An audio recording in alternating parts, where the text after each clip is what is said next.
नमस्कार, मी उर्वी सावंत पंगत तुमच्या आमशीमध्ये तुमच्या सगळ्यांचं खूप खूप स्वागत करत आहे। आता पितृपक्ष सुरू झाला आहे, तर पानात वाढण्यासाठी तांदळाची खीर ही हमखास केली जाते। तर आज मी त्याच तांदळाच्या खीरीची रेसिपी तुमच्याबरोबर शेअर करणार आहे। या खीरीमध्ये मी साखरेऐवजी गुळाचा वापर केला आहे। तर गुळ घातल्यावर बऱ्याच जणांचं दूध फाटतं, तर ते दूध फाटू नये म्हणून थोडी टिप्स अँड ट्रिक्स पण शेअर केली आहे। तर व्हिडिओ शेवटपर्यंत नक्की बघा। तर चला सुरुवात करूया। आता इथे मी 1/4 कप एवढे तांदूळ घेतलेले आहेत। ते दोनदा आपल्याला स्वच्छ पाण्याने धुवून आपल्याला अर्ध्या तासासाठी भिजत घालायचे आहेत। आता इथे मी इंद्रायणी तांदळाचा वापर केला आहे, तुम्ही हवं तर रोजचा तांदूळ सुद्धा वापरू शकता। खीर बनवण्यासाठी इथे मी गोकुळचं म्हशीचं दूध वापरलेलं आहे। ह्या खीरीसाठी आपल्याला फुल फॅट क्रीम वालंच दूध वापरायचं आहे। आता बारीक गॅसवर आपण हे दूध चांगलं एक उकळी येईपर्यंत आपल्याला तापून घ्यायचं आहे। दूध जास्त आटवायचं नाहीये, एक उकळी आली की आपण गॅस बंद करायचा। आता तुम्ही इथे बघू शकता दुधाला आपली चांगली उकळी फुटलेली आहे। आता ह्या स्टेजला आपण गॅस बंद करायचा। आता आपण हे जे भिजत ठेवलेले तांदूळ आहेत त्यातलं पाणी निथळून आपल्याला ते एका चाळणीवर निथळत ठेवायचे आहेत।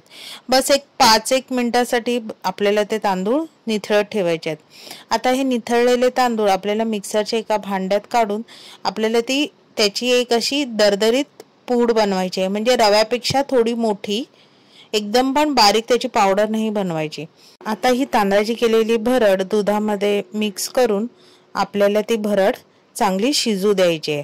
आता ह्या स्टेजला आपण दुधाचा गॅस बारीकच ठेवायचा आहे, बारीक गॅसवरच आपल्याला ही खीर चांगली शिजू द्यायची आहे।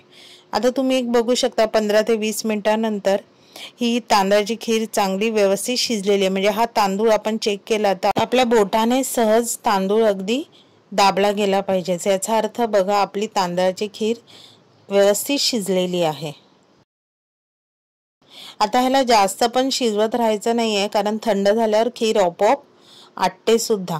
आता इथे मी एका भांड्यात 1 चमचा तूप टाकून आपल्या आवडीनुसार ड्रायफ्रुट्स घ्यायचे आहेत। आता इथे मी काजू, बदाम, मनुका आणि चारोळी यांचा वापर केला आहे। तुम्ही ड्रायफ्रुट्सचं प्रमाण आणि ड्रायफ्रुट्स आपल्या आवडीनुसार कमी जास्त करू शकता। आता इथे व्यवस्थित अगदी खरपूस भाजेपर्यंत आपल्याला ड्रायफ्रुट्स भाजून घ्यायचे आहेत। आता हे भाजलेले ड्रायफ्रुट्स आपल्याला खीरमध्ये ॲड करून खीर व्यवस्थित ढवळून घ्यायची आहे।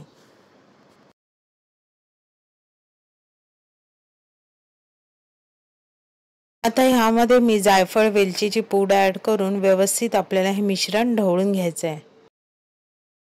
एक लास्ट स्टेज राहिली आहे, ती म्हणजे गूळ ॲड करायची। आता गूळ ॲड करण्यासाठी इथे मी एका टोपात 1/4 कप एवढं पाणी आणि 1/4 कप एवढं चिरलेला गूळ, म्हणजे जेवढं गूळ तेवढंच पाणी आपल्याला इथे घ्यायचं आहे। आणि बारीक गॅसवर आपल्याला गूळ विरघळेपर्यंत ते ढवळत राहायचं आहे। इथे आपल्याला काही पाक बनवायचा नाही, फक्त गूळ विरघळण्यासाठी आपण पाण्याचा वापर केला आहे। आता इथे बघू शकता गूळ पाण्यात चांगला विरघळला आहे, तर आता तो आपल्याला खीरमध्ये ॲड करायचा आहे। आता खीरीमध्ये ॲड करण्यासाठी पहिली मी पुन्हा बारीक गॅसवर खीर ठेवून त्याच्यात आपण जो गुळाचं जे मिश्रण केलं आहे ते त्याच्यात घालून व्यवस्थित ढवळून घ्यायचं आहे। आता इथे थोडा 5-1 मिनिटासाठी सतत आपल्याला ढवळत राहायला पाहिजे। आता तुम्ही इथे बघू शकता गूळ ॲड केल्यानंतर दूध जराही फाटलेलं नाही आहे, गुळाचा रंग सुद्धा सुंदर खीरीला आलेला आहे आणि खीरही आपली हळूहळू दाटसर व्हायला लागलेली आहे। तर तुम्ही अशा प्रकारे हा गूळ तुम्ही खीरीमध्ये ॲड केला तर तुमची खीर जरा सुद्धा फाटणार नाही। तुम्हाला माझी ही गूळ घालून तांदळाची खीरीची रेसिपी कशी वाटली ही नक्की कमेंट करून सांगा। रेसिपी आवडली तर रेसिपीला लाईक करा, शेअर करा। चॅनलवर नवीन असेल तर चॅनलला सबस्क्राईब करा आणि नवीन व्हिडिओच्या नोटिफिकेशनसाठी बेल आयकॉनला प्रेस करायला विसरू नका। तोपर्यंत मस्त राहा।